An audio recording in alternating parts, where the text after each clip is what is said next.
I'm going to start off this video with a look at the garden. It's now the start of September and I thought I'd come out on the balcony up on the top floor so you can see the view that we have from up here. You can see this is the balcony up here and this is my garden down here. I did cut the grass a couple of days ago so it doesn't look too untidy.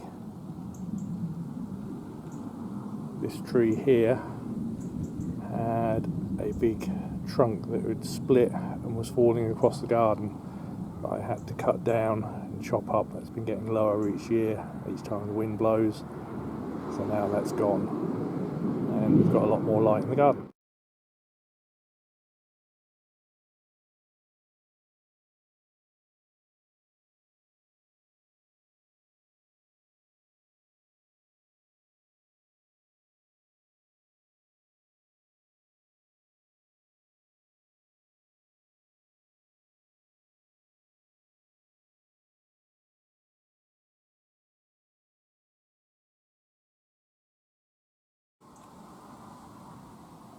There you see the two arbours that I built, and moving into the veg patch. The potatoes are being harvested slowly as we need them. They're about the only vegetable that's done really well this year. There's been so much rain, so many slugs and snails have been eating everything. The trees that we first planted when we came here are doing well. Some of them are bigger than others, and we have got fruit on some of them. There's some small peaches, and we have had a couple of plums.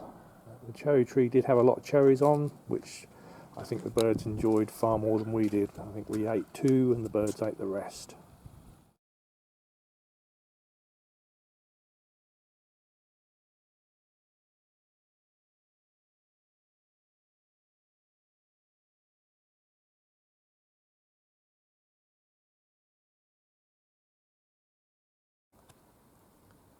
Here in the front garden you can see the trees have recovered from being pollarded a few months ago, and this part of the garden over here has been cleared and I've put some new edging along.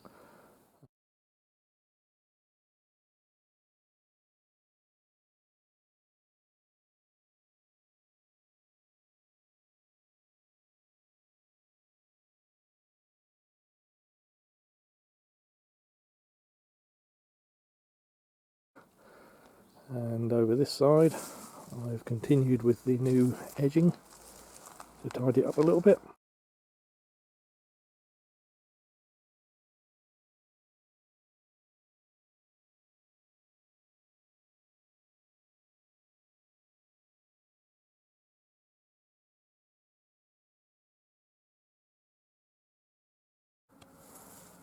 The new edging is looking quite nice. I'm not concreting it in the ground, I'm just burying it about halfway. It's not got any traffic against it, so it shouldn't move too much. If it does, it's not too hard just to push it back. But these last 2 to go in, and then I'm done.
It's pretty wet outside today, so what I'm going to do is up here on the top floor, I'm going to make a start on some work in this back bedroom.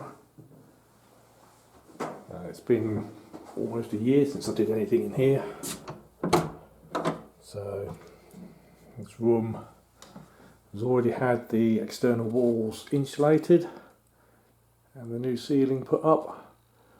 But the only part I didn't finish off was this beam, because I didn't quite know what was happening with this beam when I had the new roof put on, because I knew the ends of the beam were rotten, and luckily they've just cut the end of the beam off and put a new end on it, and the main part of the beam has been left, so I need to remove this old plaster.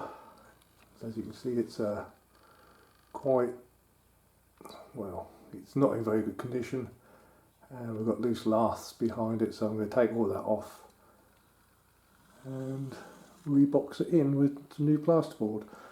It can't really strip it back to just bare wood, so I'm just going to make it nice and neat. And the rest of the room, apart from this wall, which I think, not sure if you can see, but that's pretty well gouged. That's really the only part of this room that I've got to do.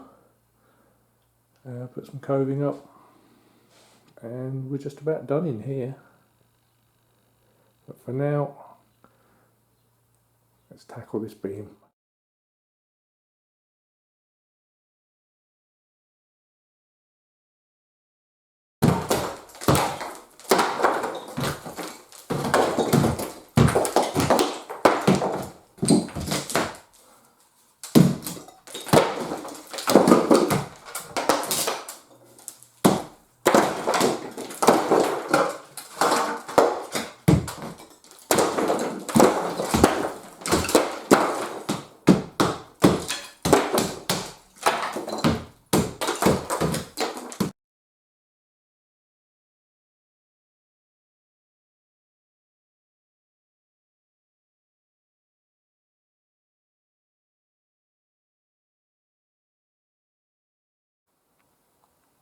So the beam is now stripped, and I've put on battens ready for the plasterboard. On the back side here, I've actually used a couple of old floorboards that I've cut down to size to bridge the gap at the bottom and make it a bit of a nice square edge. So let's get some plasterboard cut.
The beam has been boxed in.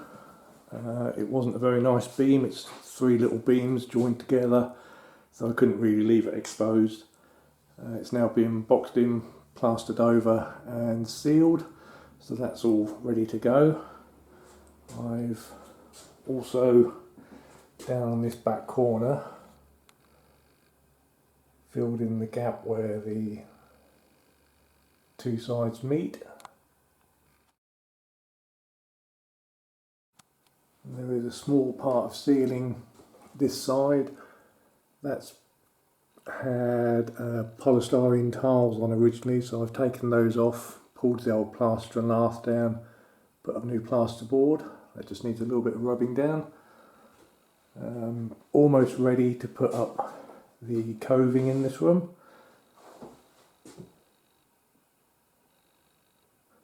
And this wall here is now all smooth. I filled in all the gaps and all the gouges where people had taken, I don't know what they'd done to the wall, but it was a horrible mess. I've got a little bit of skirting board to go in this corner. That's all cut, ready to go. Unfortunately, there was a big hole through the wall there where some heating pipes went, so I've had to patch that piece of wall in. That's all ready to go. But yeah, this room is almost ready almost ready for finishing touches.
Okay, so now all the coving is up around the top of the ceiling and it's dry. I'm going to give it a coat of plasterboard sealer. This is very thin plaster that you paint on, and it fills in all the imperfections and gives a nice uniform covering so that any paint or paper that goes on afterwards gets a nice smooth coat. And I've got my tin here.